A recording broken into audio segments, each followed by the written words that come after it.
Hello and welcome back to the Fantasy Playmakers. What's up, guys? In today's video, I'm going to be going through my start sits at the tight end position. So this is where I go through all 16 week 5 matchups and talk about whether or not I'd feel confident starting every single fantasy relevant tight end in my lineup. And while you guys are watching this, if you're enjoying the content, all I ask is that you guys hit that like button, subscribe to the channel. Let me know your thoughts down below in the comment section. This could be start sits, trade advice, waiver wire advice, anything fantasy football related. If you ask it down below, I will be responding to every single comment. But let's get right into the Thursday night matchup. We have the Rams traveling to Seattle to take on the Seahawks. And on this Rams side, I'm going to be starting Tyler Higbee. The Rams have proven week after week that Tyler Higbee is going to be an integral part of this offense. He has a huge snap share, especially at the tight end position, and he's just been involved in nearly every single game, so he should still be in your starting lineups.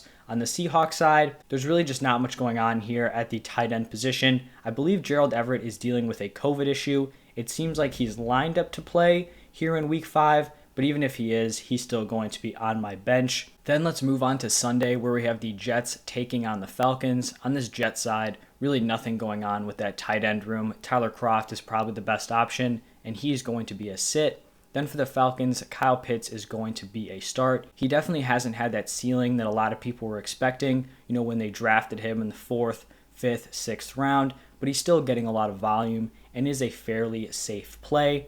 Then we have a divisional matchup against the Lions and the Vikings, and I'm going to be starting both of these tight ends.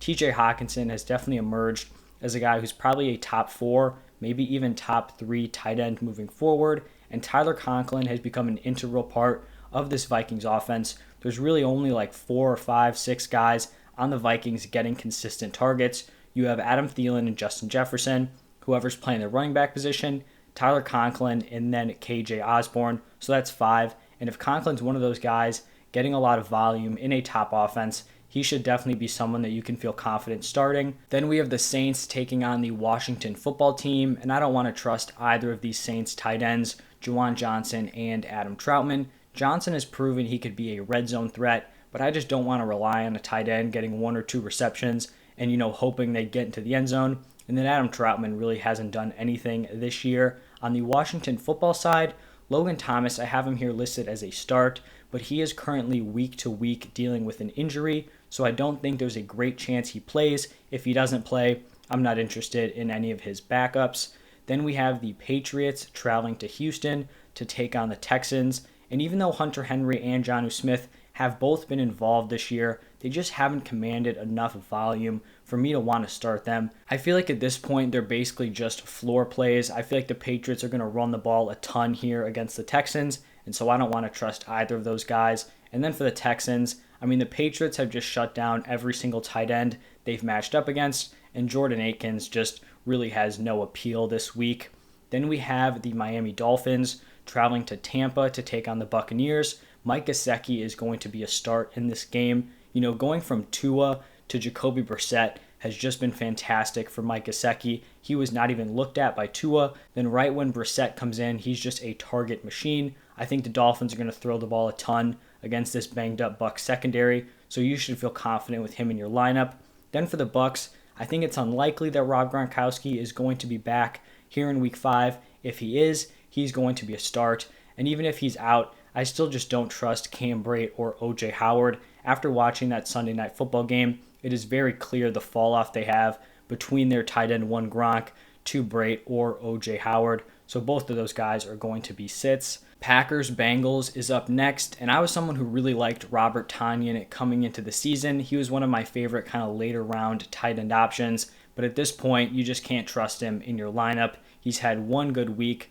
The rest of it, he's basically done nothing. So he is going to be a sit. On the Bengals side, CJ Uzomah is coming off a huge game on Thursday Night Football, almost 100 receiving yards and 2 touchdowns. If he can kind of start to string together a few solid performances in a row, then he's someone I could consider starting. But at this point, I feel like that game is just kind of a 1-week boom, and I just don't think you can count on that moving forward. Then we have the Broncos traveling to Pittsburgh to take on the Steelers. Noah Fant has been very solid this year. He's totally stepped up after Jerry Jeudy's injury. He's probably the number 2 maybe even number one target on that team, competing with Sutton and Tim Patrick. So he's a locked-in start. For the Steelers, I just don't trust Freiermuth or Ebron. They're basically in a committee at the tight end position on an offense that's not good. That's just not something you want in your fantasy lineup. Then it's the Eagles traveling to Carolina to take on the Panthers. And the Eagles have really started to get both Goddard and Zach Ertz involved in this offense. They've both seen a fair amount of targets and red zone opportunities. So I actually do trust both of these guys moving forward. On the Panther side, they really just have not been using the tight end position at all. So Ian Thomas and Tommy Tremble are both going to be listed as sits. Titans and Jaguars are up next, and I just don't want any of these tight ends touching my lineup. Anthony Ferkser is the number one tight end with the Titans, but he wasn't even able to do anything with Julio and A.J. Brown out, so I have no faith in him moving forward. Then for the Jaguars, they did just go out and acquire Dan Arnold going into their Thursday night game. They used him kind of sparingly. He had 2 targets, 2 receptions, so he's someone who could kind of see some more work moving forward, but right now he should not be a starter.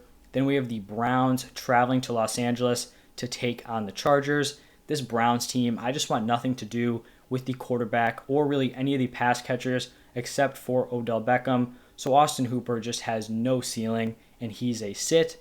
On the Chargers side, I was someone who really liked Jared Cook coming into the season. He's had flashes. He hasn't really put together any big games up until Monday Night Football. He played a huge role in that game, and he's someone who's kind of a fringe start, but still someone in deeper leagues that I would trust in my lineup.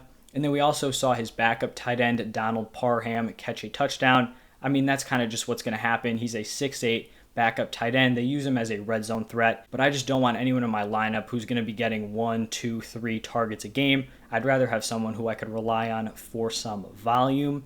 The next matchup here is between the Bears and the Raiders. Bears offense, just terrible. Passing game, non-existent. So you just cannot trust Cole Kmet. For the Raiders, no brainer, Darren Waller has got to be in your lineup. He's the number one target on that team, so he should continue producing moving forward. Then we have a nice divisional matchup here between the 49ers and the Cardinals. Even though George Kittle hasn't really had that ceiling we were expecting coming into the year, he's still someone that you cannot bench. And then on the other side, Max Williams was kind of a fringe guy here between a start or a sit. After putting up a goose egg in week 1, he's been very involved weeks 2 through 4, so I did list him as a start. This is just a very explosive Arizona Cardinals offense, and you're going to want as many pieces of that offense as you can get. So Max Williams, deeper leagues, 14, 16 team, he could totally be a solid start.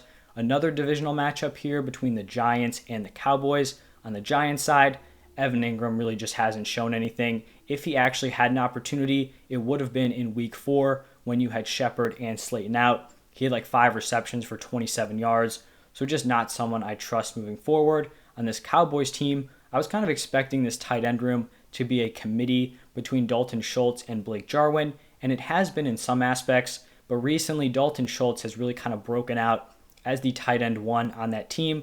I mean, I don't think he's going to be able to keep up this volume throughout the season, but right now, I think he's a solid kind of fringe start moving forward, and then sitting Blake Jarwin. If Schultz is getting that tight end 1 work, there's just not going to be enough volume left for Jarwin.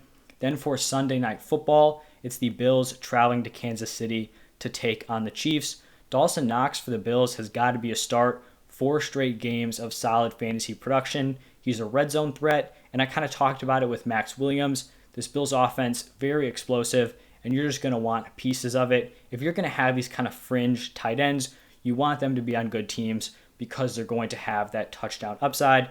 And then for the Chiefs, biggest no-brainer in this video, Travis Kelce locked into your lineup, even though he had a down week 4. That's going to happen when Tyreek Hill goes for 11, 180, and 3 touchdowns. And then we have our final game of the week here with Monday Night Football, Colts Ravens. Jack Doyle is going to be a sit. He just hasn't gotten enough work on a consistent basis. And this Colts offense is just very conservative. They want to run the ball. They're not going to put a ton on Carson Wentz's plate. And that just doesn't help the pass catchers. Really, the only pass catcher I like on this team is Michael Pittman. And then for the Ravens, Mark Andrews, a very solid start. You should trust him moving forward. He's getting a ton of targets, and he's going to continue to operate as likely the number 2 target on that team.